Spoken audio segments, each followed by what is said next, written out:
TV the other day. The audience has grown from 3 to about 6 or 7. It's not about what you're capable of. It's about what you're willing to do.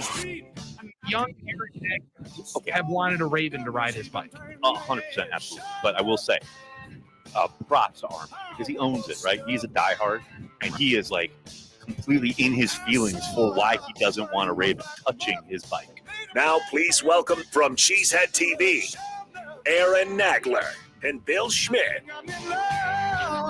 Aaron Nagler coming to you live from New York City. Another week of Carry the G Radio. And unfortunately, Mr. Announcer Man, no, there is no Bill Schmidt this week. I am joined by Mike Heller, live, I believe, from Appleton. Mike, how the hell are you, buddy? Yeah, I am doing great, and it's so fun to join you. You're one of my favorites. We don't do much on this front with headsets on together, but I listen and watch what you do. I love what you do. I'm jealous that Billy gets to do this with you on Tuesdays when I get the day, to go do what I was just going to say, I mean, I don't think you're too jealous. We're usually doing this while you have the day off. So yeah, I don't know that that's correct. That much jealousy coming this way. But I will tell you. Billy's out winning money in Vegas now. So, that's tough gig. Tough gig for Billy. But what is tough is that he gets to miss our special guest coming in right now, Mr. AJ Dillon, Packers running back. AJ, how are you, man? Oh, I can't hear him. I'm not hearing AJ Dillon, so just we'll get that figured out. Hello? There he is. Got him now. What's up, AJ? Hey, appreciate you guys having me on, man. As always, excited for the chat this week. Yeah, no doubt. So you got away from things. I believe you went to go to BC. How was your time away?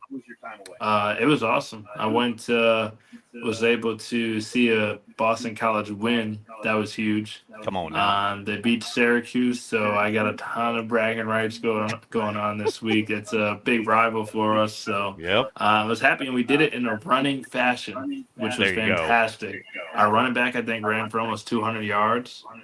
Just beat him. I love it. Are you sitting there on the sideline? Was that your favorite sideline?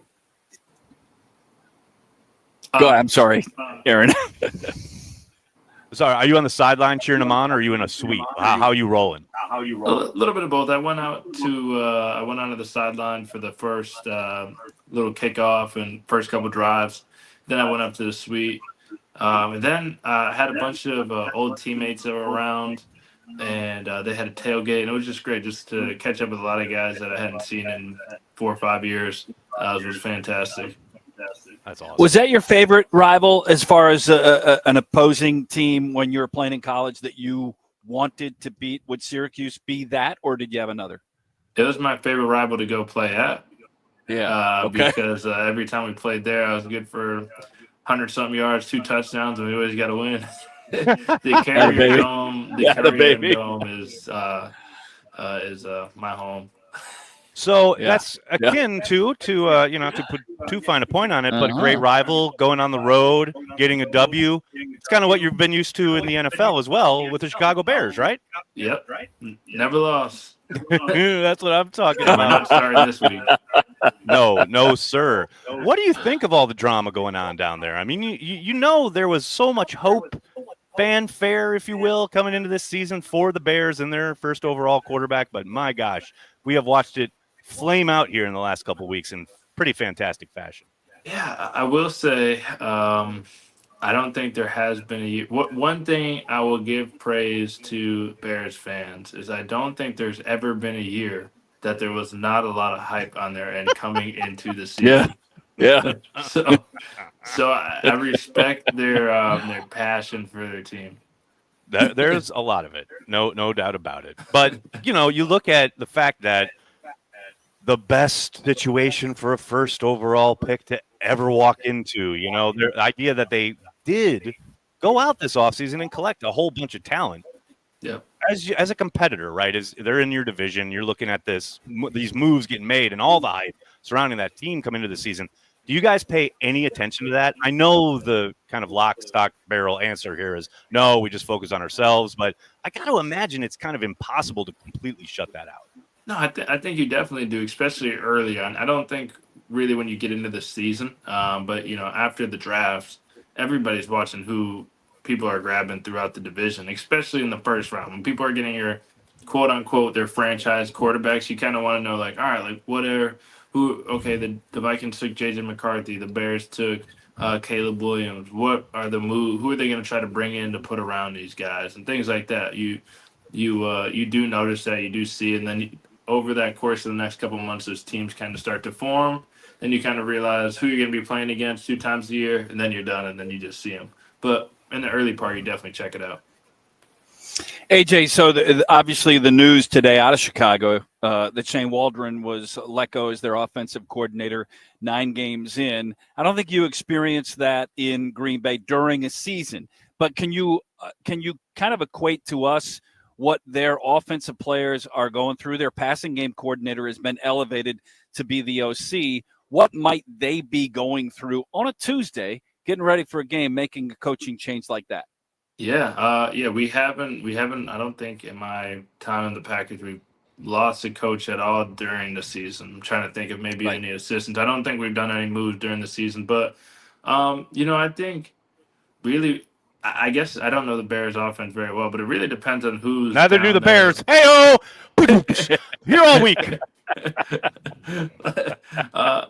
Like who's down there and their offense, like not always is the offensive coordinator the head man as far as like meetings and things like that goes. So I would hope, for the sake of just like the players, I wish the best for players in their careers. I hope that pass game coordinator is somebody that those offensive guys love and kind of trust and kind of is a leader within the offense. But I'd assume they're kind of just feeling like, what the heck's going on, for lack of better words. Right. It's just like, well, who's calling the shots now? Kind of when it's a kind of a very easily analogy, like our offense must not be doing well.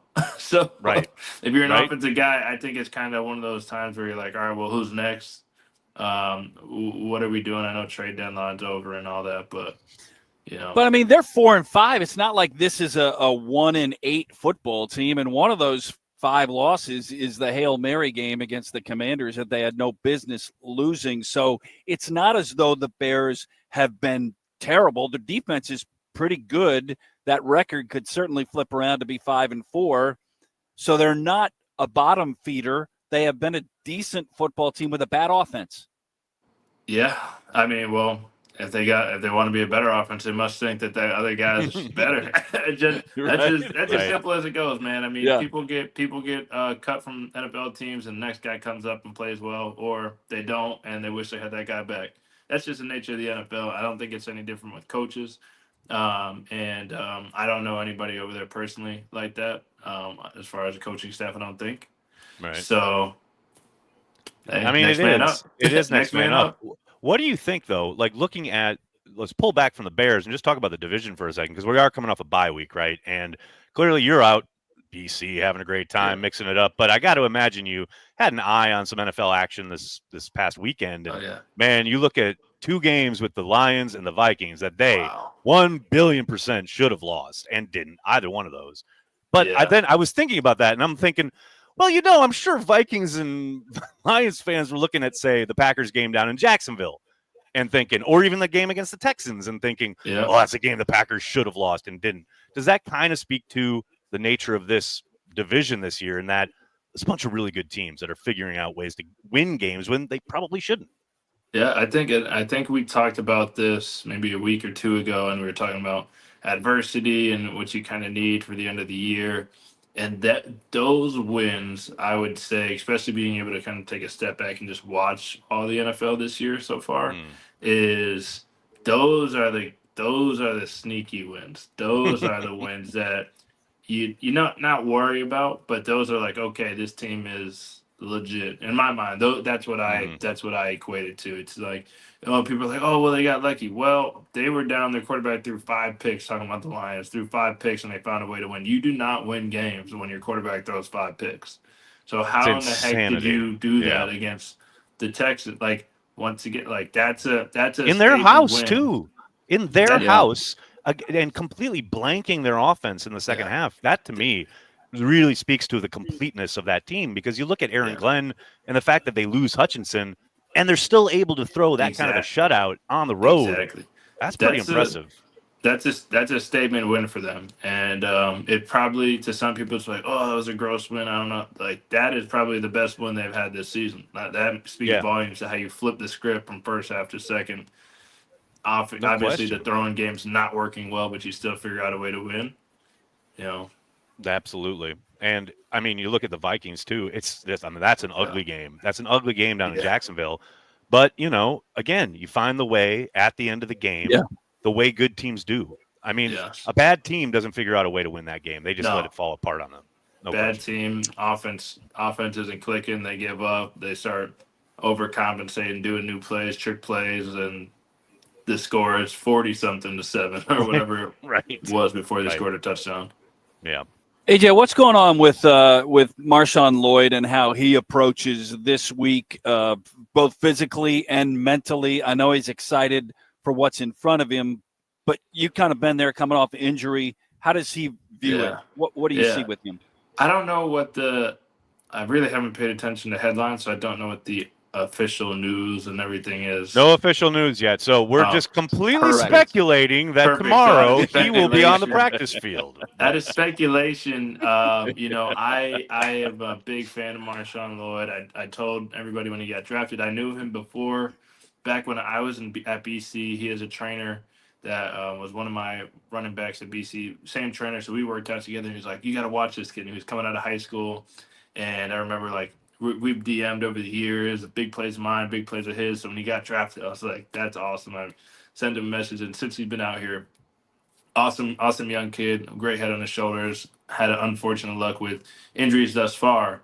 But ever since the last one, I mean, every week he's like, I'm getting closer. Mm-hmm. I literally saw him this morning. So I'm very excited for what's to come whenever it is that he gets back out there. Just chatting with him and talking about I was telling him whenever he's back out there, he's got to do a very quick run to get that Rookie of the Year campaign going. He's got to. I said I need a limited time, 300 yards. Limited time. It can be done. Yes, it can be done. It certainly can. It certainly can. You got to think with talking about the offense in general. I mean, leaning into the running game, the way they have run the ball so well so far this year. I mean, they're legit on a historic pace as far as numbers, production wise. Josh leading the way. Obviously, I think getting Marshawn into the mix is an exciting prospect. To me, and I want to get your thoughts on this because you were part of it last year, right until the end when you got hurt and you had to be on the shelf for the playoffs. But you guys got hot down the stretch last season, working a lot of kind of the play action game, like the under center, Jordan working off the boot action off of that a lot of the time. And it seems like that's something that hasn't been able to be utilized a whole lot over this stretch of the first half of the season because Jordan's been hurt. And Matt literally put that out there after the game. I believe after the Lions game, I think he was asked, are you not going under center as much just because you're trying to mitigate what you're asking Jordan to do? And he said point blank, yes, absolutely. I know we're not going to know much about Jordan and his health until we get out, watching them in Chicago, etc. But I got to think, is that something that could really help this offense go to the next level per se, just because we saw how effective it was when you guys got going. And the defenses didn't know down to down, especially those early downs, whether it was a run or a pass, you really kept people off balance. And I got to think that's something they could really kind of make hay with down the stretch here in the second half of the season. Yeah, I think you really just said it right there is it has been, even when you go back to A-Rod, it's been a big staple of the LaFleur offense. I don't know what it was like before that, Mike McCarthy and all that, but the LaFleur offense, everything has kind of ran around the play action. And you look around the league, I forget which game we were watching, but I want to say it was maybe Joe Flacco, and they were comparing it to Peyton Manning and how every single, whether it was a run or a handoff, the play looked exactly the same. And so that's like that, and that's no secret. Everybody in the league knows that the Packers offense is built around the play action or has been. Right. And but you got to get the run game going first. And so I do think to hit both of your points, it's so great that we're running the ball. We're getting Josh with 20-something carries or at least close to it, and we're getting those other guys in the mix. That's awesome. And as a running back, I love to see that. Josh is one of those guys, like the more you give it to him, the more you get it to him within a short span of time, you allow him to heat up. He's like a volume shooter in basketball.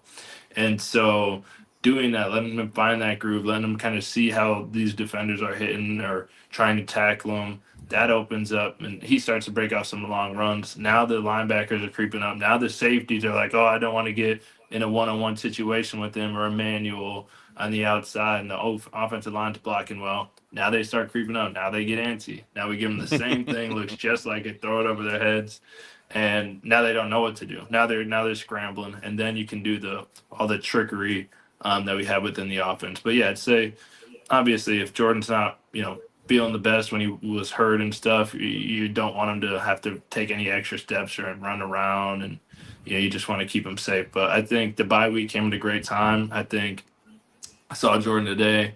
He looked good. He had a good time away as well. And, I think everybody's kind of refreshed. And we had a great bye. Week 10 bye week was fantastic for this team. Yeah, I was going to ask you about that. AJ Dillon joining us on Carry the G Radio. That refreshed mindset and body coming off of a bye week. You've obviously dealt with that. You get it when you get it. You don't schedule it, but it's almost that perfect time, right? Just past the midway point of the season, an 8-game run coming now from here to the finish. How's your mind and body today as a player? I think both are as good as they're going to get until you're done with the season. And so the joke is that I guess vets would always say, and they always do say every camp to like rookies coming in, or not camp, but like OTAs, and they're like, oh man, like first week of OTAs goes like, dude, I'm sore. And they're like, you look at them, it's like, this is the best you're gonna feel all year. It's only going downhill. Right. Yeah. But no, I think in all honesty, I think, and I said it last week here on the show, is it came at a great time, and just kind of walking through the locker room and just kind of seeing some of the guys that I did see and I did bump into today. It's like it's so late in the year where it's great to take that step back, but now everybody watched those games on Sunday and they're like, ooh, I want to get back in it, right? So yeah, it's great. It's a perfect time for it to just kind of like refuel that passion. It's like, hey, I need to, let's go ahead and play. We got more games. Like there's more for us to prove. There's more for us to do, more for like the individuals to do themselves. And, I think there's a lot of great energy going around. There's a lot of smiles. There's a lot of laughs today with the people that I saw. And like I said, everybody had a good bye week, which is great. But it seemed that they're ready to get back to it. Well, I think probably some of that is because people sit back for a week and watch the rest of the league. Man, AJ, there's a lot of bad football being played, and there are a boatload of bad football teams out there right now. Holy cow. So I'm thinking, okay, yeah, you get away for a week. Sure, that's all nice and good, but you also kind of reset. Wait a second. We're pretty freaking good. Yeah. Like, you compare yourself, the Green Bay Packers, to what's on offer out there. Yeah, you're coming off a bummer of a game that you really shot yourself in the foot repeatedly. But, man, you play your game, there ain't nobody scares you in this league. Not a soul looking at the league, right? Yeah, no, absolutely. I was next to my wife the other day, and we were watching. We always put on the games, and I'm like, "This is some bad football." I'm just saying. It was a bad weekend. The game last night. It was what was it? The Rams, Miami Rams. Yeah. What was it? A pick, a fumble, and a fumble and a pick. Like within 3 plays. What are we doing? What are we doing? My goodness. I mean, it was so terrible. But that's my point. Like, if you're the Packers, if you're sitting there watching these other teams across the league, and it doesn't matter. I mean, there's a handful of well-run organizations, right? Yeah. We're watching the Bears flame out before our eyes. I mean, you can pick them apart as far as who's situated to make a run, like be a contender. Yes. The Packers are obviously in that mix when you compare it to, I want to say, like 3/4 of the rest of the league. Yeah. And I'd say, and I know we really kind of say this every year, and we have been saying it's like, we hold the pen, we control our destiny. But I mean, that's a testament to the people we have, like the team, the organization. Like, we are in situations every year where it really is up to us within reason to how far we want to go. Like you said, that last game we had, we shot ourselves in the foot. We lost. we had other games where we didn't do great, but then we found a way to win. It really is kind of how we handle these situations. I know that these next 8 games, we got some tough opponents, but they're all beatable.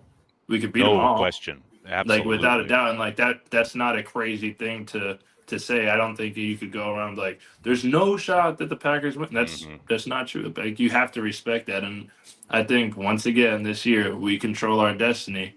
And, when we roll around to January, we'll kind of figure out what that looks like. Yeah, no doubt. Yeah, Nags, I and AJ, I fully believe in that this year.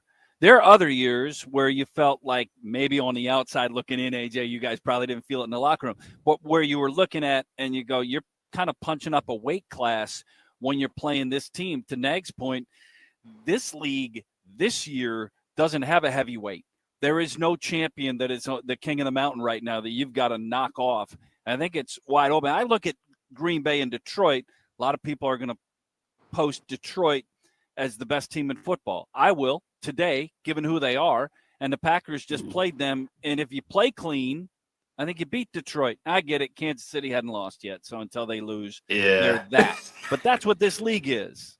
No, yeah, I think it's a very well balanced league this year, and it's very fun. And once again, me being on IR, I couldn't tell you the last time I've been able to watch football from more of a fan perspective.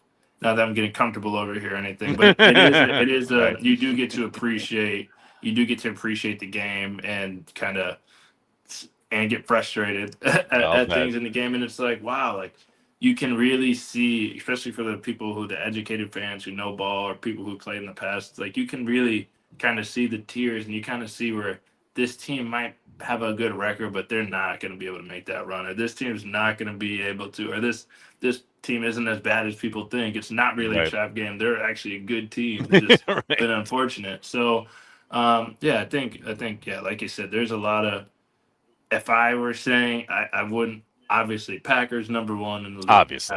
Clearly. Always. But, I mean, besides the Packers, take Packers out of the equation, got to go Chiefs.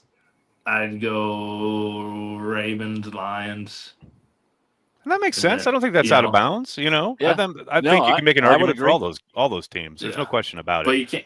I have unless we're playing them. I got a tough time betting against Mahomes. I know, man. But you see, I'm glad you said that because you're too modest to say it. But you were a big part of the Packers beating the Chiefs last year in Lambeau. Yes. The fact that you guys ran the ball, kept that on schedule, 4 or 5 yards a carry.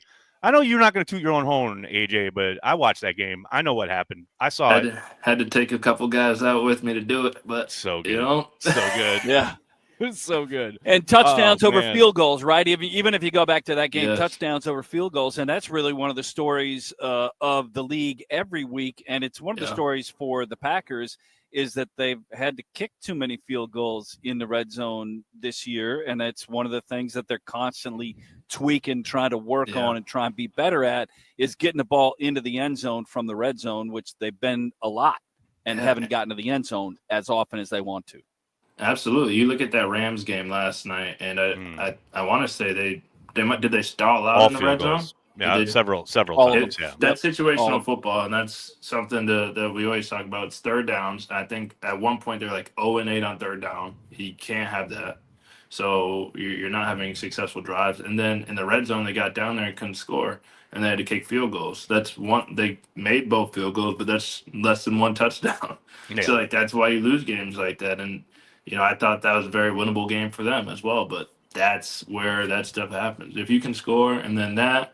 Third downs, red zone efficiency, and then the field position game. I think the Packers are great because we have, in my opinion, the best punter in the league, Dan Whalen. Heck yeah, man. I was vehemently told it's Whelan from the folks over there across the pond. My mistake. Cut that out. It's Whelan. AJ, they got after me good, so I'm just trying to help out here. Perfect. I guess we should get that down. We have him on the podcast later today. There you go. Now you know. So I got to make sure I'm not calling him Whelan, sir. Whelan. There you go. But no, and so we can flip the field in the unfortunate event that our offense does stall out. And then make them go the long field is big time. That's how you win games. Well, when you talk about the red zone and trying to convert those into touchdowns, I got to think, AJ, and I know you'll agree, you got to run the ball better down there. To me, it's two things. It's being able to run the football in that red area and then not having the pre-snap penalties, the holding calls, things that put you behind the sticks. I think those two things are the key here for the second half of the season. Absolutely. I think we've had a tough time with the pre-snap penalties. They've gotten us, which is very uncharacteristic of the players who are getting them and our team in general. I don't think we normally have that many penalties. It's been very weird to watch, AJ. I'll tell you that. So, but I think that'll get figured out. It just, as the year goes, there's always a thing. Every year there's some theme. There's something that you want to be better with the team, and so halfway through, you figure it out if you want to keep winning. I love it. So they talk about the fixables, and that's one of them. And then they're talking about ops, in the receiving game. I'm going to ask you: are those fixables when you played 9 games, or is it just? I mean, how do you view that? Can you? Because if you're going to fix pre-snap penalties, you'd have done it, earlier if it was just a flip of the switch. So how do you view drops and pre-snaps? Yeah, I think so. I don't think anything, once you get to this level, I don't think anything is just a flip of a switch. I think everybody, like, you're professional for a reason. You're talking about the top 0.001% to pick up a football in the world right now. So it's like, if they're making a mistake, it's not something that they're out there trying to do or drop the ball. So, I think it's more just like, I know it's in practices, and I haven't been to many, and I just go get the workout and call it a day. But this year, but I do think in practices, like if there's a pre-snap penalty or something, you normally take the guy out and switch him out for somebody else. And it's kind of like, as a player, you never don't want to take a practice rep. So it's almost like embarrassing to yourself, but also something that's like, all right, well, let me lock it in. So you try to put yourself in the game in practice. I think that's the biggest way. I think obviously people go, oh, well, you're going to get on the jugs to catch better. I'm a fan of the jugs. I think the jugs machine helps to an extent, but I think, and I look at a guy like Devontae Adams when he was here, just the way that he would attack the ball, and granted, he was who he is, but he also struggled with drops. That's the thing. Yeah, and sometimes his second year I was know his abysmal. first couple years. Couple years. I remember seeing Packer fans want him gone. They're like, "This guy sucks. You don't catch anything." Well, he becomes the best receiver in the league. But regardless, we won't get on Packer fan media. People are a little impatient sometimes. But, just a little impatient. But my point is, I watched that guy when he really wanted to be locked in practice. He would eyes, hands, everything, it's textbook, and attack the football. And I think that's where it starts. It starts with building those habits in practice. So when you're out there and you have to catch this ball to get this first down in the fourth quarter. You're not, I know, and I'm just kind of lackadaisically going to put it. It's like I practice strong hands every single time I grab the ball, catch and tuck, turn in my shadow, get that first down, things like that. I think it all just starts in practice. And I think, like I said, I think guys are refreshed. I think if there is any kind of lackadaisical or jet lag, I guess, I don't know what the word I'm looking is, but from the whole season camp, residual effect, I think the guys should be back and ready and refocused. Absolutely love it. AJ Dillon joining us on Carry the G Radio. AJ, before you go, I got a super chat from the Cheesehead TV YouTube channel. Rob saying, "Hey AJ, tell Jordan Love to wear his Aaron Rodgers jersey to Chicago. It's only right." Ooh. I mean, he wore the Favre jersey, right? Yeah. So this time he wears the Rodgers jersey to the place that he owns, and he's honoring the old owner. I think that makes a lot of sense. Should we get him a key to the city too? I think it's only right at this point. I mean, it certainly doesn't belong to Caleb Williams. I'll tell you that. Oh, that is fantastic. I love it. I absolutely love it. AJ, cannot thank you enough for hanging out again. Another week of Carry the G Radio. Thank you so much, and we'll talk to you next week, man. Absolutely. See you guys next week. Fire it up, and let's get a win. Big W coming. All right, you got it. Love it. Mike Heller holding it down there in Appleton at Scheels. Are you at Scheels? Is that where you are? I'm at Scheels. I love it. It's a super cool place to be. Yeah. I love it. Well, I know we got to pay some bills, so we're we're going to pay those bills, and we'll get on the flip side here, and we'll keep talking Packers because that's what we do every week on Carry the G Radio. For Mike, I'm Aaron. We'll talk to you on the flip side.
Mics are on.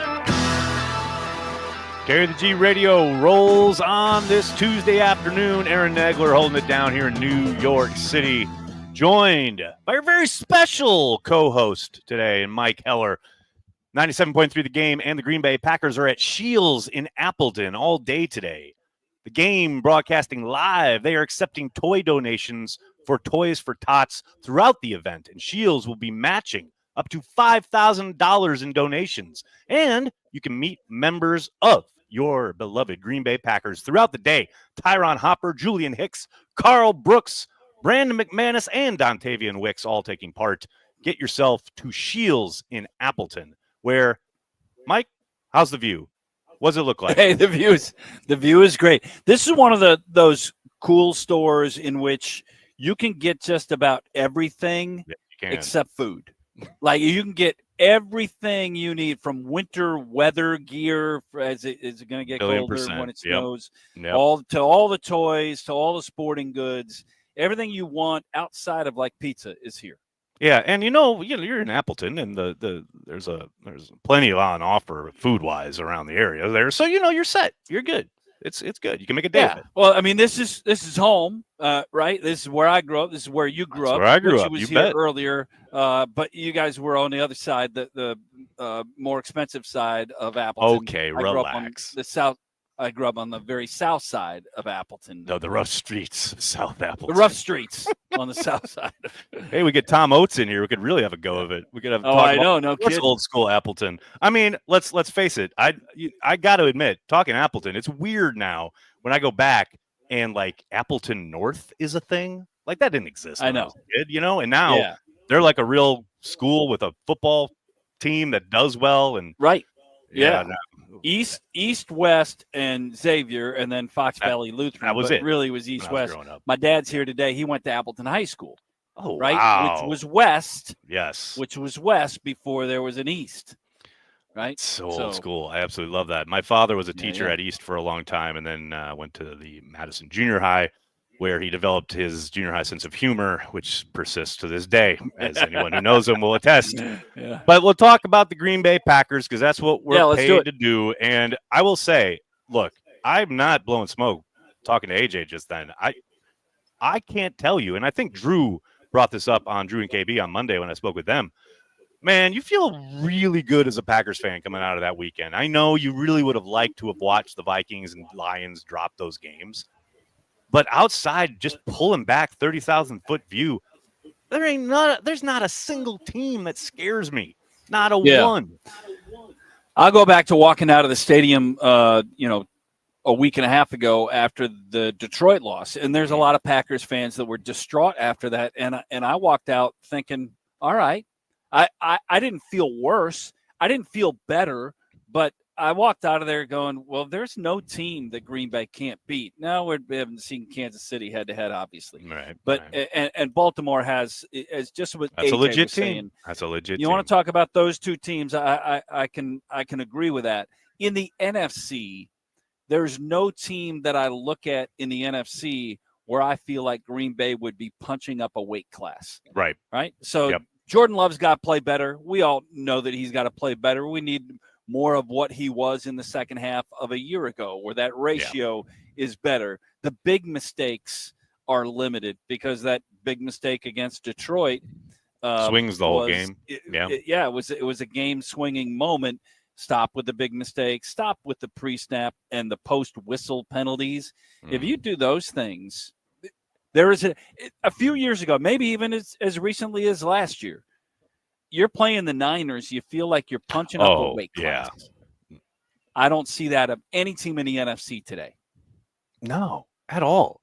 I will say, I think the Eagles are playing better than they had been kind of the first month of the season. They look like they're rounded into shape, and they're going to be in the mix, right? And obviously the Packers have played them already, but both teams playing a very different brand of football down the stretch, most likely. But outside of that, you've seen the Lions. You beat yourself. You definitely got to bring your A game next time on that Thursday nighter.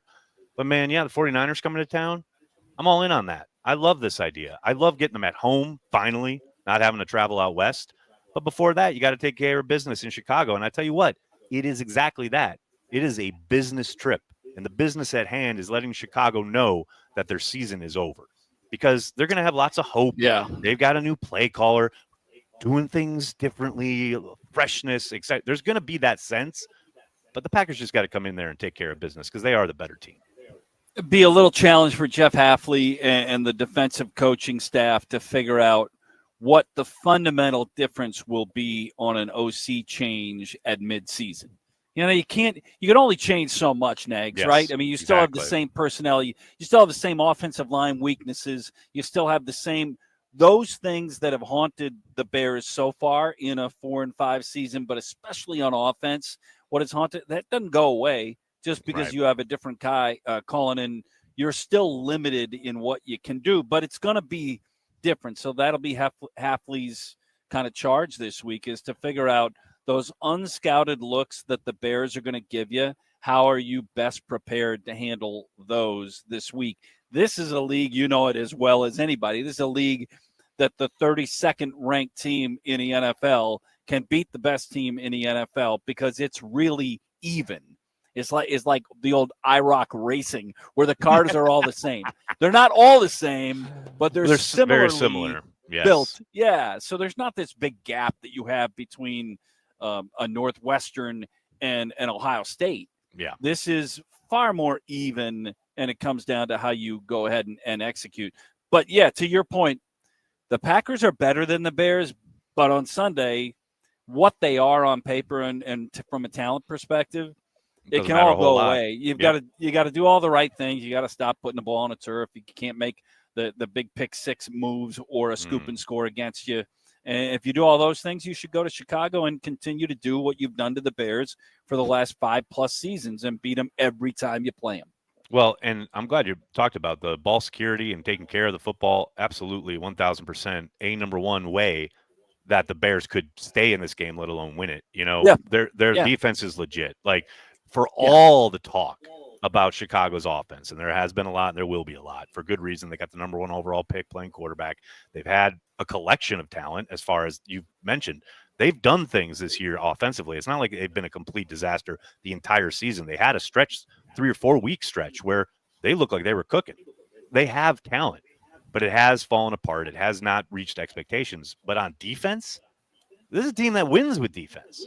And if they get that offense some more opportunities, i.e. via fumble, forced fumbles, recoveries, interceptions, things like that, that's the Bears' real path to victory on Sunday. No question. And I always wonder when you get a change that they did today with their offensive coordinator.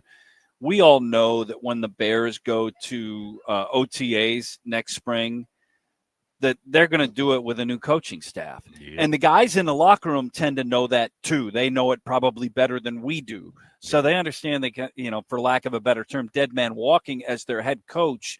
And then you wonder, even though they're only 4-5, you wonder where the kill switch is in the player personnel in the locker room. Mm-hmm. When are they playing for themselves rather than playing for the guy next to them? Because the good teams play for the guy next to them. They're always playing for themselves because they're all independent contractors. But when does that switch flip where you go, all right, I'm making plans for vacation and getting down to the Bahamas, what have you. I mean, I do think it's a bit early yet, and I think you're spot on earlier talking about how they are, a complete brain fart during a Hail Mary away from being 5-2. Albeit maybe even 6-2 if they get their stuff together against the Patriots. But that's how fast things can flip in this league. It's crazy because that's another game where they had that game won thanks to their defense until it wasn't by a boneheaded play there at the end. But, man, that's the team that the Packers are facing on Sunday. And it is a squad that, and I've seen this a bit online.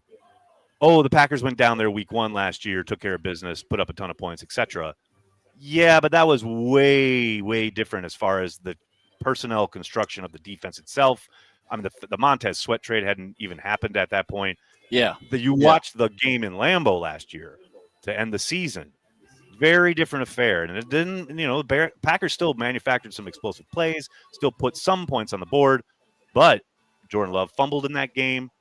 Bears did a great job of keeping them out of the red zone for the most part. It was a much tougher affair, and I think that's more akin to what we're going to see on Sunday rather than week 1. You got that right. Go out and get this one. I talked about the next 2, with at Chicago and then home with San Francisco, because then you're going to play 4 off-schedule games. You're going to go Thursday, Sunday night, Monday night in 4 straight weeks. If you can get to 8-3, Nags, before that 4-game stretch, you're in really good shape. But you don't want to fumble it now. I mean, you've got to go ahead and take advantage of playing the Bears in this moment. And then I think right now you're better than San Francisco, but, that's a team that's sort of had your number.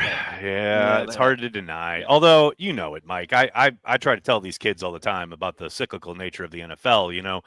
I remember when Steve Mariucci was hired as the head coach of the San Francisco 49ers, and he admitted the first thing he thought when he got the job was, how are we going to beat the Packers?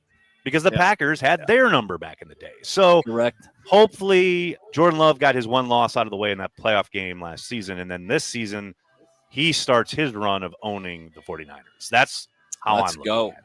That's what I am talking about. I like the way you look. That's what I'm talking about. All right, we gotta jump to a commercial break, I believe. Mike holding it down there in Appleton at the Scheels. I mean, people, get out there. Like I said, a bunch of Packers in the house today. Tyron Hopper, Julian Hicks, Carl Brooks, Brandon McManus, and Dontavian Wicks all stopping by at some point. Get yourself to Scheels and bring some toys for tots. That's what more can you need? What more incentive do you need to get out to Scheels and Appleton? You don't have to bring them. You can come here and buy them and turn around and put them in and then donate them. There you go. Perfect. Yes, that's exactly right. Perfect pipeline.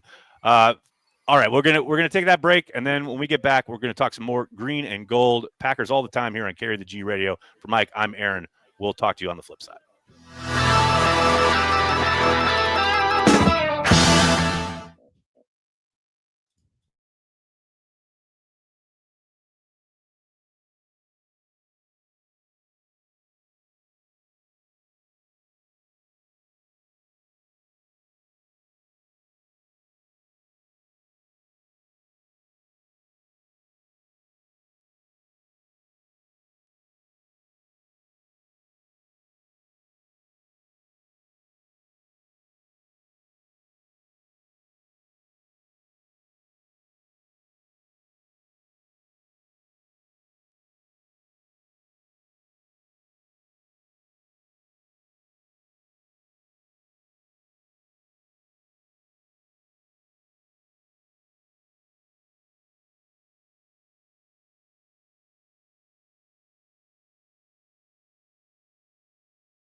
Here's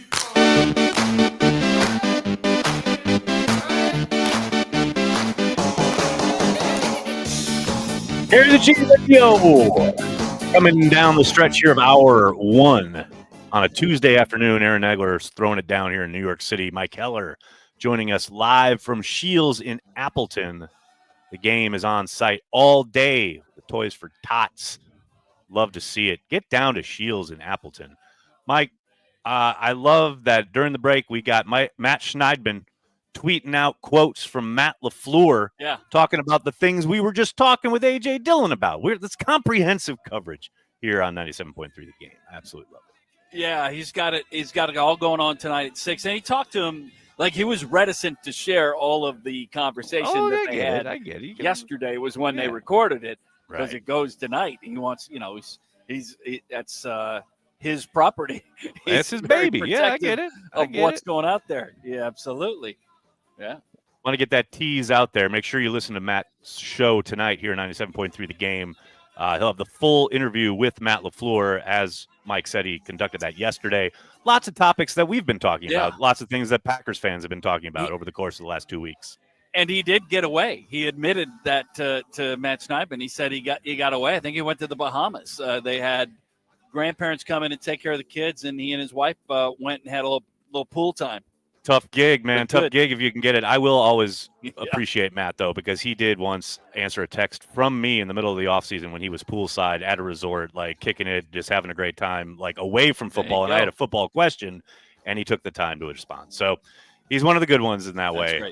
We're paying some bills, wrapping up hour one here with Carry the G Radio.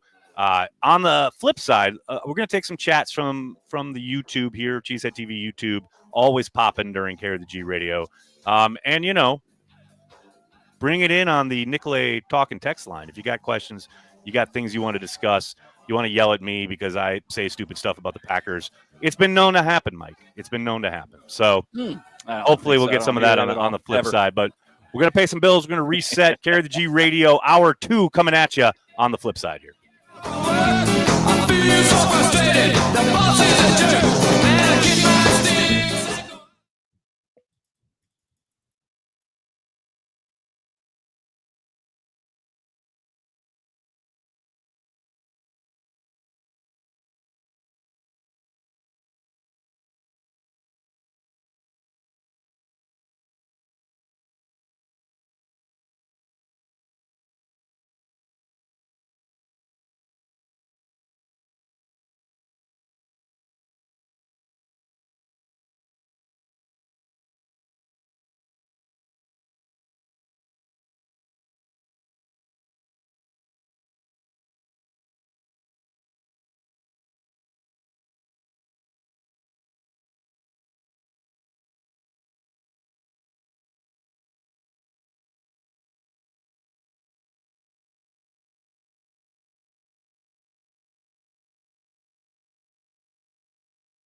This is Carry the G, Everything Packers. Although I will say, shout out to Brett Favre for retweeting Cheesehead TV the other day. The audience has grown from 3 to about 6 or 7. It's not about what you're capable of.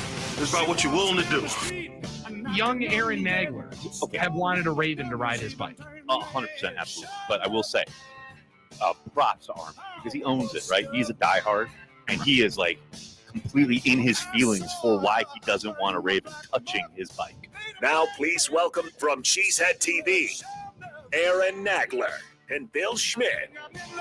That is incorrect. It's Aaron Nagler along with Mike Heller holding it down in Appleton. I'm coming to you live from New York City, where the NFL is headquartered, and I love this. I love that there is a former Packer who is now a appeal hearing officer in player discipline cases, none other than Jordy Nelson, who just recently, as of today, rescinded the fine that Roquan Smith had endured due to his tackle on Godwin in the Buccaneers game, and obviously a horrible injury, but the man was playing football. And I love that Jordy Nelson is out there on his tractor out on the farm going, you're not taking that man's money.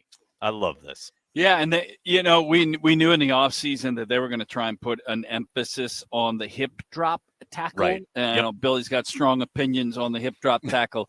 I understood what they were doing, and they're just trying to alert players, hey, this is unsafe for you on the player that you're pulling down in that regard. I haven't seen them throw a single flag, but they have hit players with fines throughout the season this year on those moments. And I still think if you go back to the Branch hit in the Packers game, Larry McCarron on the Packers radio network was surprised at the ejection. So was I. That was a college football ejection on that hit. And we don't see that, Nags, in the NFL. Not too often. I understand the fine on the back end the following week when they send out and get their money, but the ejection there, the NFL didn't do it very often. On that, I'm surprising. I'm glad you brought that up. I think on that particular play, it's the fact that, and now this is all with the aid of replay. It's in slow motion, and we adjudicate it as such, and that's the problem, right? Like if you're doing this 1,000 miles an hour on the football field, obviously it's 10 times harder to change your aiming point, change how you're going to hit this guy in real time as you're running as fast as you can. But I do think where the ball lands well before wherever the wide receiver is, and it does look like Branch lines him up and hits him right in the head. So I do think the NFL, and I also think it's interesting, if that's a nooner and it's like Fox's C-D team on the call, and there isn't as many eyeballs and Tom Brady's not there and the whole America's Game of the Week nonsense is happening, I don't think the NFL makes that call. I don't think New York steps in and removes him from the game. But I think that is a very surface level, we want to look like we're doing something call. Nags, I'm in both arenas every weekend, right? So with my work with Wisconsin Badger football, I'm in front and center on the college game, home and away, and then front and center with the Packers broadcasts and all of their games. And I think college overdoes it. And maybe to a certain extent, the NFL has undercooked that element of the game. I didn't have a problem in the grand scheme with Branch, and you talked about lining him up. In college, there's no chance he stays in the game. Zero. No, he's going to be ejected 100% of the time. I was just surprised because the NFL doesn't go that direction all that often. And I think that maybe at certain times you want to eliminate that hit from the game, then that's the way you eliminate it.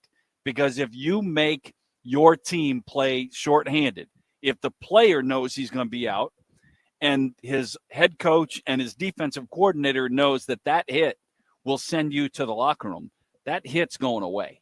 I mean, they're going to do it less and less because it's too scary. Yeah, well, and you don't. And it's so crazy too because the players themselves, the fact that yes, you're going to get ejected, and as a teammate, you have to deal with him not being there anymore. That's probably way more effective as far as okay, I'm a little lighter in my wallet this week after we won the game or whatever outcome. But I do agree that that's probably a better way toward it, and I also think the NFL made that move in that particular instance not just because there's eyeballs on the game, but it's also look, we're not afraid to do this. You guys got to stop doing this. And look, hey, the Packers had this happen last year in the Denver game. Remember the safety lined up Musgrave and he got ejected. It's like we're trying to help these guys and trying to eliminate some of the worst shots in the game. But on the flip side, man, I really feel for the defensive players in the league because no kidding. It is so impossible to play defense at all. You and I grew up in an era, and it's not very long ago. You don't have to be old guy radio to know that the league and CBS and NBC and ABC, they marketed, NFL Films marketed all of the hits that are today illegal. Oh, yeah. They marketed their entire league and built its franchise of the National Football League on what would now get you a 15-yard penalty and a fine next week and maybe ejected from the game right now. All the hits of Tatum and Jack Lambert and Jack Ham and Mel Brian Blount, Dawkins, all these guys. Right. No doubt. All of those hits would have you gone today. And so it is hard to retrain the mindset of, again, I'm talking some of it is old guy radio. Well, that wasn't a penalty in my day. Well, it has been now for a long time. That's the other thing. We are kind of at a very different point in the sense that a lot of these guys that are in the league now have grown up in that environment. It's not this has never been a penalty before. This has been a penalty now for a very long time. And I do think, to the branch hit, it's like, okay, you're not allowed to do that. You can't hit him in the head. I mean, the problem in that hit is that there's not even a cursory attempt to, maybe I'll try and get the shoulder pad. I mean, he just barrels into his helmet. Yep. So I see where the NFL is coming from as far as what it looks like and having to maybe take action, maybe a step beyond what they should have. But I wasn't surprised. They're aware. They're aware. They're also aware, not only from the game concept, but the litigious side of the potential. Don't get me started. You could get to. Yeah, that's the push, right? That's this whole push on the NFL side as far as quote unquote taking head trauma seriously. That's all about staving off further litigation after the settlement that they had with the players union, et cetera, et cetera. That's something that we can talk about on a podcast in the years to come that 4 people will listen to, because gosh knows people want to talk about the games. I will say, last night watching that game, the Monday Night Football game, man, there was a clothesline, not a clothesline. There was a blindside block that was called, and that's been illegal for a little bit here. But man, that's one where I'm like, bring blindside blocks back. I love those hits. I'm sorry. I know they're dangerous. I know they're really tough on the guy getting blocked. But man, they're just awesome. It's just great theater. Well, tuning in. That was that Mike Sherman, Warren Sapp, Chad Clifton moment, right? Walking off the field against Tampa. But that's different because away from the play. That hit had nothing to do with the play in question. It didn't spring 30 somebody yards across the field. He was just looking for the hit, right? Yeah, no question about it. And hey, always and forever shout out to Mike Sherman for confronting Warren Sapp in the moment, not waiting to get to the podium, not waiting to say something in the press the following week. He legit went up to the man, a man who could take him apart physically, and called him out point blank. Man, I know, like, in this day and age, most people probably have forgotten about Mike Sherman as far as being the coach and the general manager and all that stuff that went on. But man, I get he kind of sabotaged himself as a GM, but he is an underrated coach in the annals of Packers history. And I loved his attitude, not only on that instance, but like as a coach, he was very, very much protective of his players, and really it meant something to him to be the coach of the Green Bay Packers. I loved that. Next, I got a little I got a little program update for you at some point in this segment. I believe Julian Hicks, the rookie wide receiver on the Packers practice squad, is going to join us at Julian Hicks in this segment. Yeah. Albany College, right up in your neck of the woods. I mean, not too far. Albany's not up the road. Up the road. Up the road.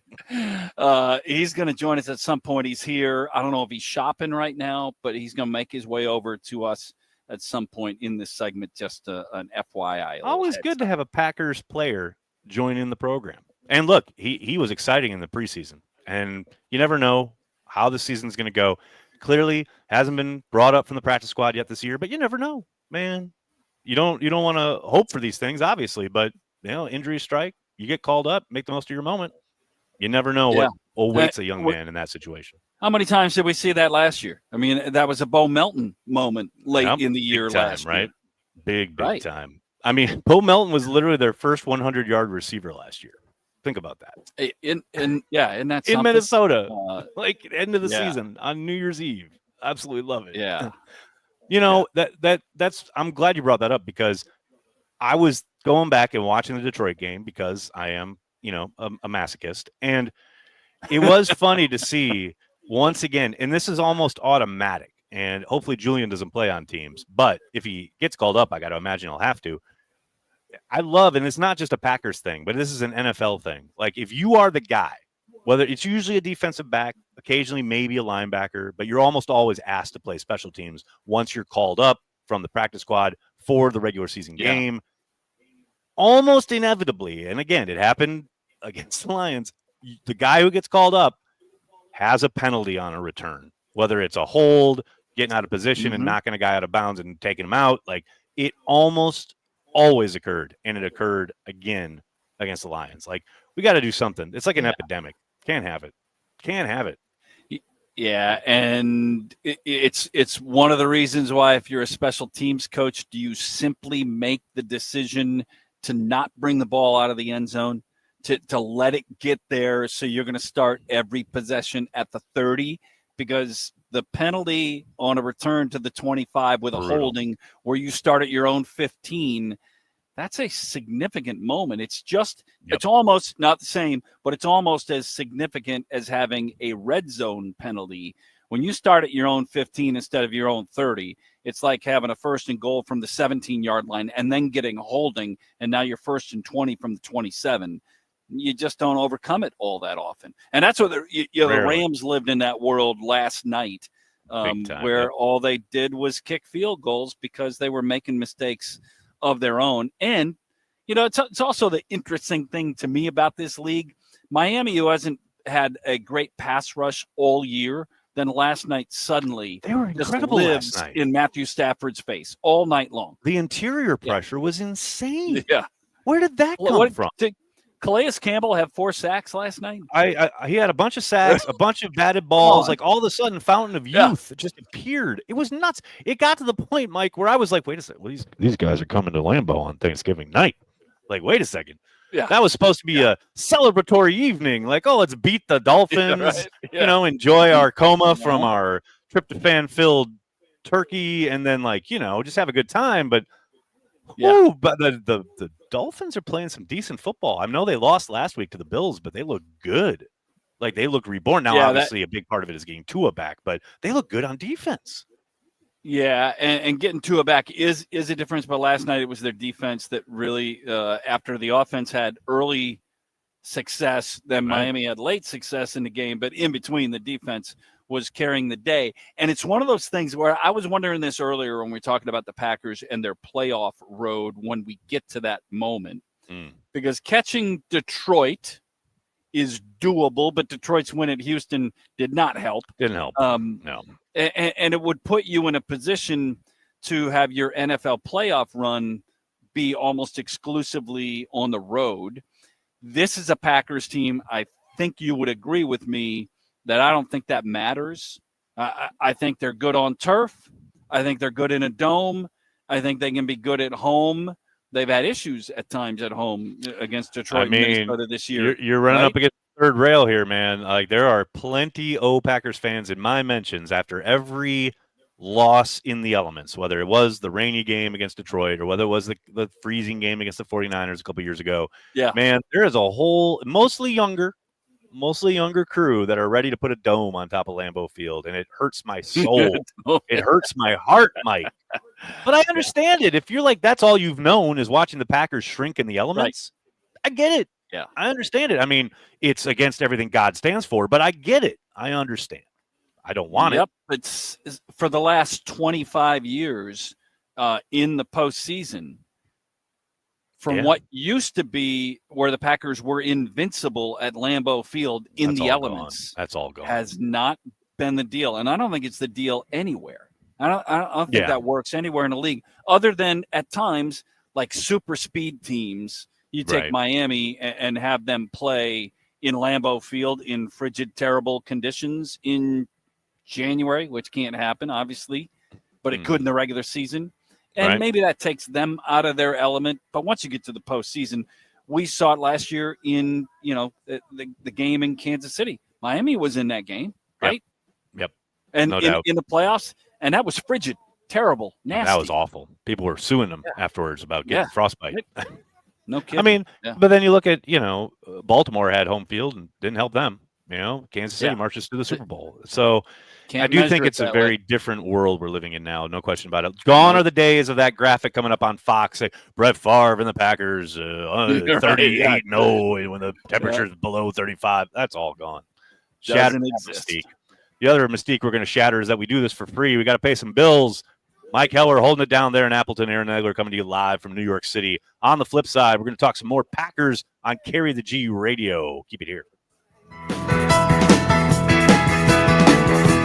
They drove for miles and miles of those twisting, turning roads.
That's right. Carry the G radio rolling on here. We're about half an hour away from another episode in the books. It's insane how fast this goes each and every week. I'm joined by Mike Heller in Appleton and a very special guest sitting down with us right now. It's Packers wide receiver Julian Hicks. Julian, how are you, man? I'm doing good, man. Bless. How you guys doing? You know, hanging out, doing toys for tots, loving it, doing all that fun stuff on a day off. Yeah. Man, you're on your day off. What compels you to head down to Appleton from Green Bay to hook up with Toys for Tots and Scheels and do all this? You know, anytime you got an opportunity, you know, get it with the kids, you know, get into a different environment. This is my first time out here. So just seeing a different scenery, you know, being in a different situation, felt like good, you know, just to be here for Emerson and his family and just make sure, like, you know, he gets to see me and all that, because I would have loved to have that at his age. So it was pretty cool to do that for him. We were just talking during the break. It was a bye week. So Albany is your college. That's where you went to school. So you went back to Albany a little bit. You go to Ohio too, or where? No, I didn't. What'd you do on your break? Where'd you go? I didn't stop by Albany. No, you didn't go. No, there. I didn't go back. I just it's like 2 hours to the capital. Sure. It's like 2 hours from the inner city. But I had went down there. I had a couple autograph events I had to do.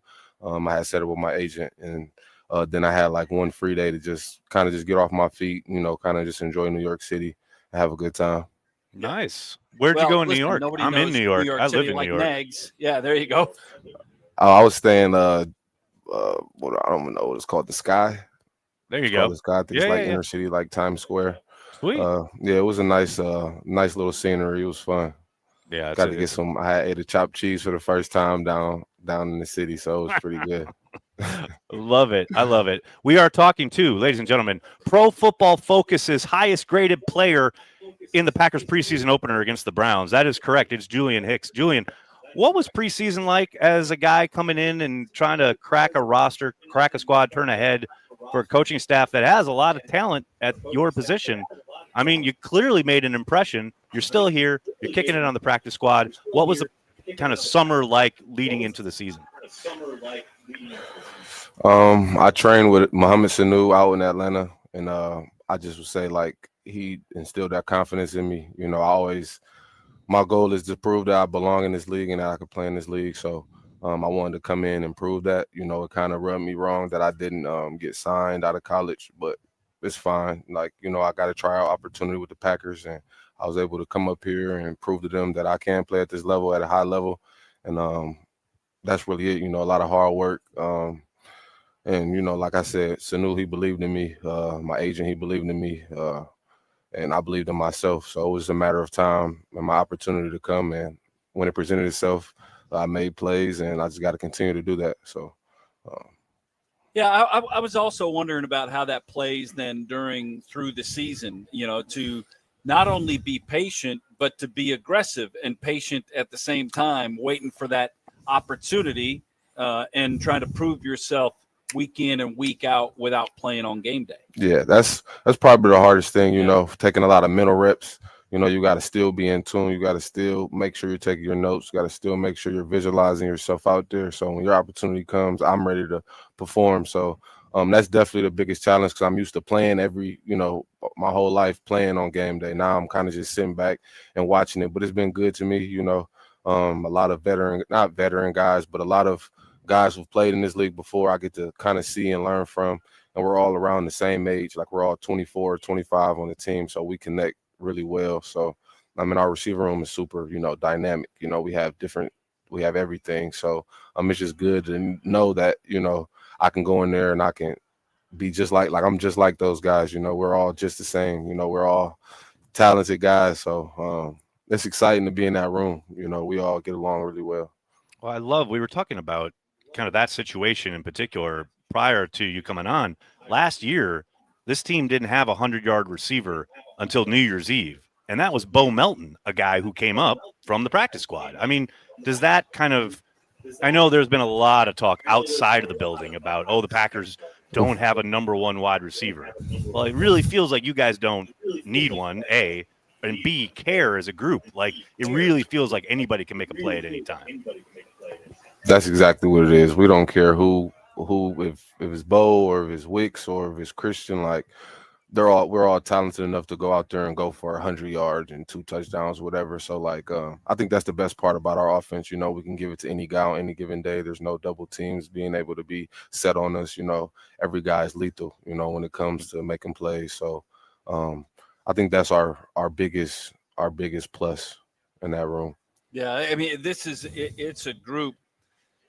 Going back to Nag's point, talking about teams that have a focus wide receiver, but your skill set, what's your best attribute, and how do you make sure that the ones that you might not say are getting better to give you that opportunity? What's best about what you do? I think I have a combination of size and speed, strength, and I can make difficult catches. I can run past people. I can play in the slot. I can play outside. I feel like I have a really versatile game, which I feel like the Packers see, and I think just continuing to grow on that and learning the playbook and, just building that trust with the coaches for them to put me out there is where I'm at right now. And I'm just continuing trying to develop, even if it's week 18 when they call me up, I just want to make sure I'm ready for the opportunity. So whenever that is, I'll be ready. I see here it says you're 6'2", 201. Yeah. Are you 6'2", 201? I'm like 204 right now. I ate last night. Ate a lot last night. So I'm like 204 right now. But, hey, he's honest though. He's honest. Right. That's good. I like that. Yeah. I like that. Yeah. You did have one carry for 14 yards in the preseason. Is that another part? Like the more you can do, is that you just happen to get the end around or a reverse or a jet sweep or something like that? I think that just shows a little bit more. I wasn't able to do what I wanted to do with that play. I wanted to try to score that and cut it up some more, but it was the end of the game. I kind of was just trying to get positive yardage and just stay ahead of the sticks, So, but that's definitely a different element that I feel like I can add to the game. This is also a fun run. We were talking about this from a rivalry standpoint. This is your first Packers-Bears weekend. And I know as a fan base, we see a rival maybe different than you do in the locker room. Has there been any education on Packers Bears?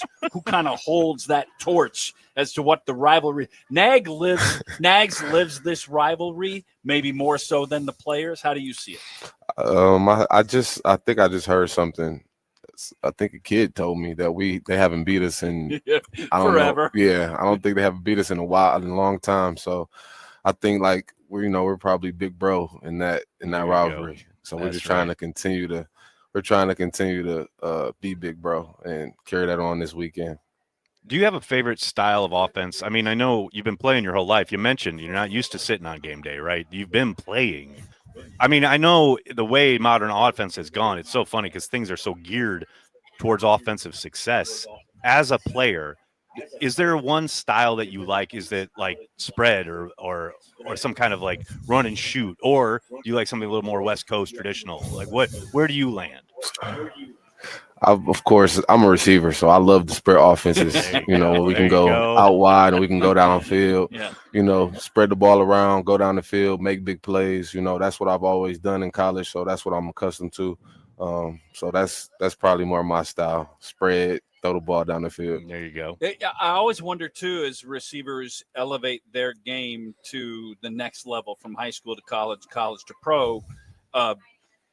You have to block, right? At some level, maybe you didn't have to, but obviously here and in this league, downfield, you got to block, and maybe it wasn't as emphasized when you were in college. How does that transition work for you guys, and how much pride do you take on what you're doing for Josh Jacobs running behind you?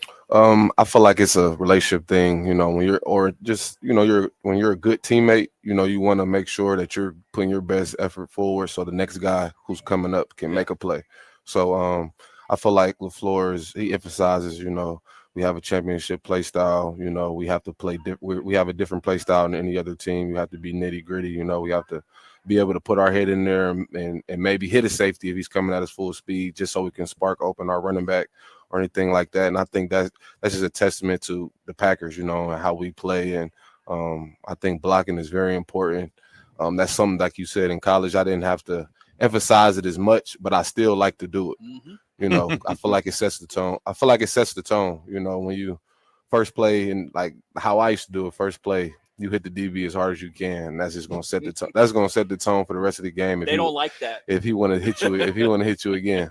So that's how I always looked at it. No block, no rock. That's what LaFleur has said. As far as you can't expect the football if you're not out there blocking. And it's fun to watch. You know, it's obviously not fun to have Jordan Love on the sideline, but those games where we've seen Malik Willis step in, man, that wide receiver group, they have blocked their asses off. I mean, Josh Jacobs is not, you know, busting these big runs without the work getting done on the outside. Is that point of pride in the room? Is that something you guys talk about collectively, or is it just something everybody kind of maintains on their own? I think it's a pride thing. You know, we all want to win games. You know, that's the ultimate goal. So we make sure we are prideful in making those touchdown blocks. That's what we call them. You know, making those downfield touchdown blocks. So they harp on that, but we also want to do that. So it's a good combination, and I think Josh is going to continue to spark big plays as long as we're putting our best foot forward down the field to make blocks. Who's the fastest guy in the room? Probably Bo Melton. Yeah, he's hitting 22 consistently in miles per hour on his catapult. Like he's running like a deer sometimes. So 22. And Christian Watson's, I think him and Christian Watson would be a good race. Yeah. Well, I was just gonna say we need to tee that up at some point. I don't know. Yeah, I don't know, Christian Watson is pretty. Yeah, maybe. Yeah, off season. Yeah, those guys are really fast. So Bo and Christian are my guests. Those two guys. I want to ask you about the transition from college to the pros. You're in an NFL locker room now, and you've got an NFL regimen, i.e., what they're telling you as far as your body and trying to maintain it. And it's so crazy to me because I don't think the average NFL fan really thinks about how all-encompassing it is once you get to the NFL. Because I know, as someone who just started covering the team a couple years ago and then like got inside the locker room, even just for the media access, and seeing how guys really are taking care of their bodies as far as what's on offer in the cafeteria, what the nutritionist is prescribing for you guys. Was that a big transition? Is that something you were already doing in college? What has that kind of area been like? I went to Albany University, so that's a smaller school up in New York, and we didn't have all the resources. You know, we didn't have the cold tubs, we didn't have all the food. You know, we didn't have all those things. So I do feel like once I got to the NFL, I was able to eat at a different, eat 3-4 meals a day to actually replenish my body after workouts and you know, really be able to get the treatment that I need and use all the resources like the foam rollers and the Theraguns and just all the little things that they have for us. It's definitely different, and it has helped me just take care of my body a lot more and to be able to perform at a high level. Is that an adjustment that you have enjoyed, or has it been a difficult? Listen, I mean, a bunch of us are ready to go through the drive-thrus and grab food on the way, right? But you have to view it differently. Has that been a good thing, a hard thing for you? It's been a good thing. You know, it showed me like what I need to work on, because you know I used to eat anything. Like I used to be able to eat whatever and still go out there and perform. But now that I know that certain things, if I don't eat and I do eat, you know, it gives me more energy. And I didn't realize that, you know, I thought you could just eat whatever. And, you know, I eat a bag of chips before a game. Like in college, I used to eat a bag of chips and still go out there and score 3 touchdowns. So it's like, it doesn't even matter. But, you know, at this level, these guys are fast. These guys are strong. Yeah. They can jump. You know, they're smart. They're really good, instinctive players. So you have to be able to take your game to the next level in a different area as well. So I feel like the nutrition part has been major for me. Well, you say you went to Albany, but I know you were born in Ohio. Is that correct? Yes, sir. Did you grow up as a fan of any particular football team? And you will not be judged. Oh, the Browns. The Browns. Okay. The Browns. See, that is acceptable. That is perfectly acceptable. As an old what was going to be unacceptable? I don't know, but the Browns is acceptable, Mike. That's all I'm saying here. Yeah, the Browns. Yeah, I don't know why. Now I look at it from a different perspective. They've never really been the most successful, but I still love them just because they're a home team, and I wish them guys the best. That's the diehard mentality. That's what I like. That was me growing up with the Packers. They were terrible, and I still love them. So for me, the college choice was going to be the one I might have had a problem with. What college did you grow up as a fan of? Penn State. Okay, all right. Yeah, I wanted to go to now Penn that's State. acceptable. If you'd have said Ohio State, I mean, we're almost running out of time anyway. Yeah. But no, Ohio State's fine, but I liked Penn State. Just because I went to a camp there with my uncle. We drove like 4 or 5 hours out there when I was in high school one time, and it was just a different feeling, being on that field. And that's awesome. That was my first time going to a big college. That's what you dream of when you're a kid. So that was my dream school at the time. Yeah. Did you watch much NFL while you were on the bye week, or did you try and get away from it all? No, I watched all the NFL. I love the game. You can't really stay away from it. And you get to learn a lot, because a lot of those situations that teams go through, we talk about in our meetings, and we make sure that we don't make the same mistakes other teams make. So you still got to be dialed in, even though I got away from the game a little bit. I still watched it. I want to know who made the hat. So this hat specifically, Jaden Reed had a guy, and he brought the whole team hats. Yeah. But I ended up DMing the guy because I love the hat so much. I ended up DMing the guy and I asked him for like a whole bunch because I love like the crochet and Spencer. Yeah. Spencer's awesome. That kid is amazingly talented.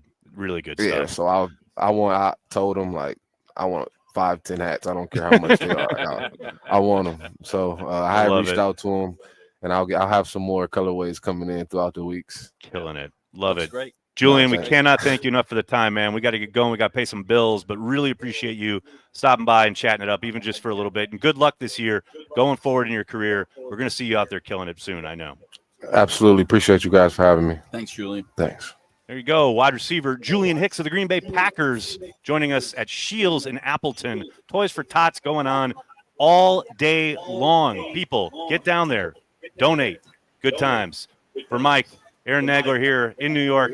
We'll talk to you on the flip side. More Green and Gold, more Carry the G Radio coming at you real soon.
Oh, how can I even talk over this? It's so perfect. Why on earth do I need to even let people know we're wrapping up Carry the G Radio with this exquisite piece of music? Mike Heller, this is what I'm talking about. This is the life right here. Little Bears still suck as we head into the next segments. I mean, this is it. In and out of every commercial break, right? And those times when the rivalry was so distinctively heated, right? It's not. Listen, it's always that way for those of us who have been Packers fans for a lifetime. But I know Schneidman said he's writing a story on that later this week, how the rivalry plays in the locker room. Right. And I think we kind of got that from Julian Hicks. Yeah. But for us, it's a little bit different because we remember Ditka. We even remember Abe Gibron, and we remember those Bears and that rivalry and how they used to look down their nose at us. Well, they owned us. Chicago. They owned us. Yeah, no Bears doubt. did. Yeah. We were talking about that cyclical nature of the NFL. There was a very long stretch, but it is kind of fascinating how not only have the Packers overtaken them, but then now completely dominated them to the tune of Matt LaFleur having never lost to them. 10 in a row. Right. Yeah. 10 in a row. Now we were talking about home. Yeah, go. Here's the question: what predictions for Sunday? What are you thinking? I mean, is this a revitalized Bears team that comes out swinging and they got their new play caller on offense, or is it more of the same? The Packers take care of business. Yeah, I would. My early inclination this week was Green Bay by 14. What that looks like, whether that's 27-13, whether it 24-10. Right. Whatever. I don't have the Bears getting to 20 points. So I think if Green Bay gets to 20 points, they're going to win the game. If they don't, then you got a problem. But obviously the Bears they want to have a different look. But I don't know how much a Tiger can change his stripes mid-season. Even if you have a new offensive coordinator. I mean, that's the thing. The offensive line is still – and I will say, I don't think the offensive line is as bad as people have made it out to be. Yes, they've struggled. They've dealt with injuries. But they do have a young quarterback who is holding the ball at times and trying to make plays down the field when nothing's there and trying to extend plays. There was one play that I watched from this last game where he's getting outside the pocket and literally everyone is covered, and he's just running around like my buddy, throw it away. And look, it's not like Packers fans aren't watching their young quarterback have similar issues, this first half of the season. Yeah. But I do think Hafley's got something for him. There's no doubt about it in my mind. The Packers are the better team, and barring some kind of crazy weather mishap, the Packers should handle business on Sunday. Zabe was on I'm going to lean in. Zabe was on a little rant this morning that he would bench Caleb Williams right now because he's playing that bad. And I said, listen, you're going to make this change at OC right now. That's the change they're making. Yeah. The 1-1 that goes with Caleb Williams, he's got a little Teflon right now, but there's no doubt he looks at times schematically overmatched in what you have to do as a quarterback in the National Football League. He's doing what rookies do, trying to figure it out. Yep. And right now they haven't figured it out. They have no answers. To me, that's that's a top-down issue in Chicago. It's not the quarterback. It is the front office. It is the head coach. It is the OC. He was the sacrificial lamb this week. But when franchises don't win, like the Bears have not for a while, don't look at the quarterback. Don't look at the offensive line. Look at your player personnel department. Look at the top down. Usually the office is the struggle, and that's why they struggle on the field, and that's what the Bears are doing. And it goes above that, in my eyes, in Chicago. It's about ownership. I mean, God bless the owners. They've been there that family's been there forever, but they keep getting it wrong again and again and again in ways that are easily foreseeable. The fact that they have never lined up their GM and coach, and the fact that they have gone through as many quarterbacks as they have should tell you something. But they continue to do all the wrong things, which I'm fine with as a Packers fan. Yeah, I'm fine with it. We watch what Woody Johnson and the Jets have done. We see what Jerry Jones and the Cowboys continue to do.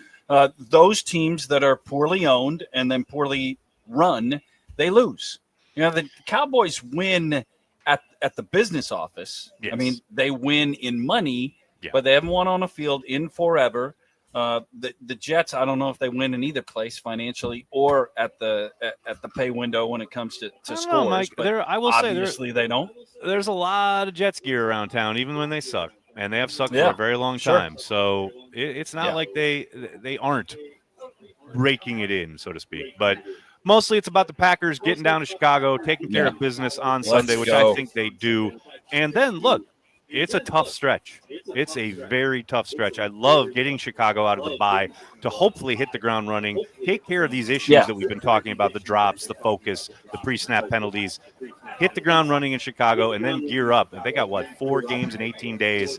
Tough stretch. For You get San Francisco after, and then you have the 4 straight out-of-norm games. Thursday night, Sunday night, Monday night. In those 4 weeks, 2 at home, 2 on the road. Yeah, and the quick turnaround in those multiple games in an 18-day span. Win Sunday, get to 7-3, go ahead and hold serve at home against the Niners, get to 8-3, and then let's see where that takes us. Cooking with gas. I absolutely love it. Another episode of Carry the G Radio has flown by. Big time thank you to Mike Heller for coming in on what usually is his day off, but here he is. My goodness. I'm honored at the presence, Mike. Thank you so much for holding it down. Thanks. So happy to do it. Love being with you. It's been fantastic. A lot of fun. Mike Heller, Aaron Nagler here. Another episode of Carry the G Radio returns next Tuesday.